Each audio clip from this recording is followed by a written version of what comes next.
Hi again, everybody. This is Hank Zona from the Grapes Unwrapped. This is a really special day for me.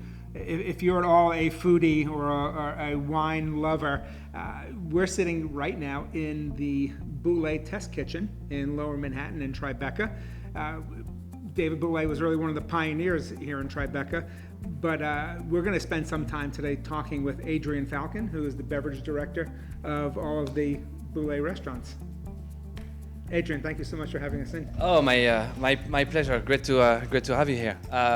So yes, we're indeed in Bouley's test kitchen, soon to be former test kitchen, as we are going through a major change in the company. Right. That doesn't obviously include only the restaurant, but that includes also the test kitchen. That also includes most of our private events that will be switched to a new place on 21st Street. So we're actually excited to have you here for the last probably couple months of this place. Which is amazing that this is a remarkable space, and it's going by the wayside. But before we get to some of these changes, you've been with the organization a number of years, and you play a really integral part here, obviously, because the beverages go hand in hand with the food.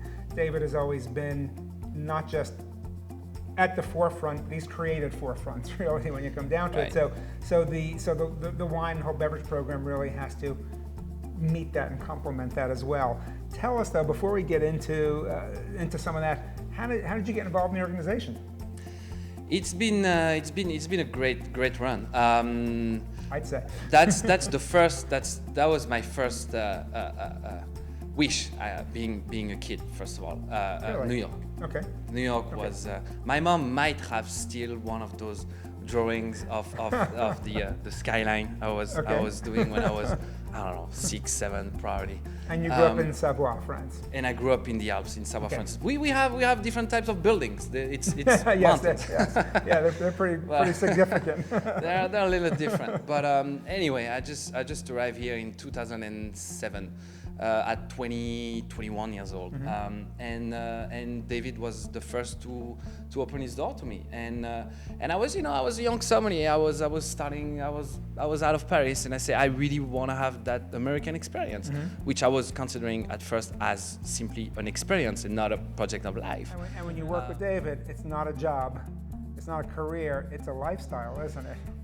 Yes, I think it's the best description you can give. It's a job, it's a career for sure, but there's a flow here, and there's a way of doing things that is somehow atypical that what we could do in different places, but it's the most vibrant thing you can get. We love to do a lot of last minute thing, last changes, but this is what keeps you alert and always kind of motivated, and there's always something which brings you to the good anyway.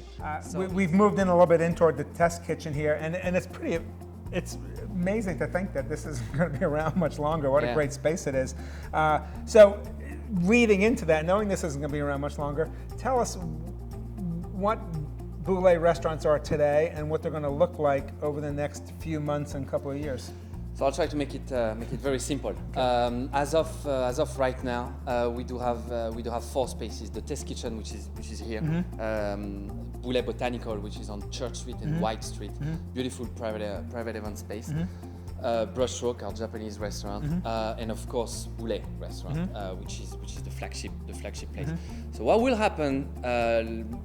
Let's start with the test kitchen. Test kitchen is moving. Test kitchen, we are closing this space to transfer it to a space on 21st Street. A beautiful place on 21st Street between 5th and 6th on the north side of the street. Okay. We have no names yet. We're working on it.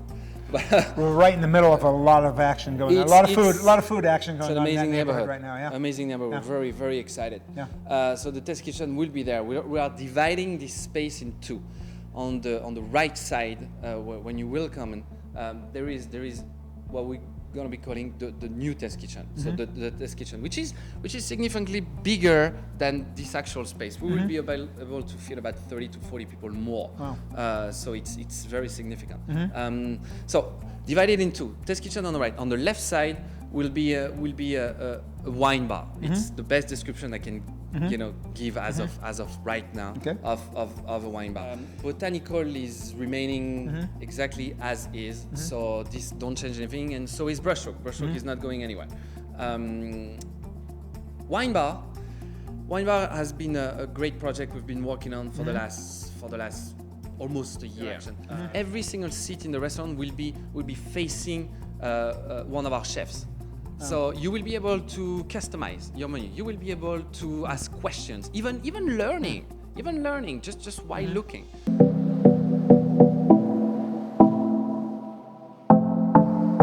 So here's the fun part. Well, the whole thing's been fun actually, but an even more fun part is we get to actually drink some wines. Before you said, I went and grabbed a couple of fun wines, and people don't necessarily equate fun wine with premier restaurant in New York City, but that's not really true, is it? Wine is fun. Yeah, it is fun. You drink wine because it brings you joy. Yeah. It's a simple fact. I agree. I agree with you there. So, that being said, yes, the whole experience should be fun. And my definition of a great wine, something that could age, that has texture, that has balance, that has charm, elegance, and precision, but also should show what the place is all about, what the grape is all about. So I brought you something from Galicia in Spain. That's actually a Dona Blanca, which is one of the most planted grapes in Galicia, as a matter of fact. Interesting.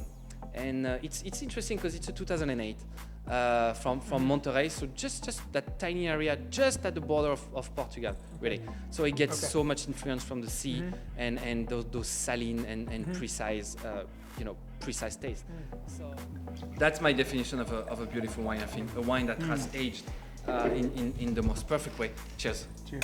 In the most perfect way. But it still just smells incredibly fresh. It's got beautiful color to it, especially with that sunlight coming in through these windows too. But so 2008, almost, that's a wine that almost reaches its 10 years and has developed a whole new panel of aromas.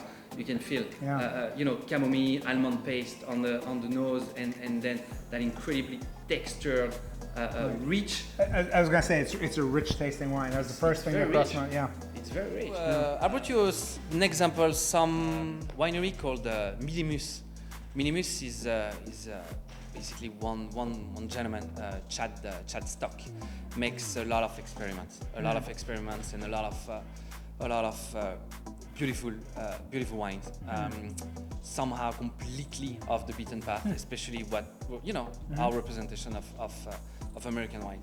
This is, we were talking about alcohol level earlier. This is not even 13%. It's from different parcel in Oregon, and you have, I think, a blend of grapes that's really original. I mean, really, interesting for Oregon. It's mostly Tempranillo. Some Syrah and some Blanc Frankish, and also some white varietals such as Viognier and Sauvignon Blanc. Everything is aged in barrels, half Austrian and some French, and the rest goes in Acacia barrel. Wow. Yeah. So when you just open the bottle, you just have that tiny bit of reduction, which is totally normal. But the rest is pure fruit, pure blackberry. You can almost have that mint aromatic, and so you have here, I think, a perfectly fruit forward. By the way, perfect for spring and summer wine. This is a happy wine too. It's fresh, it's soft, it's somewhat easy drinking, but has enough richness and consistency to actually make it a very serious wine. So let's cheers to happiness. Cheers to happiness, exactly.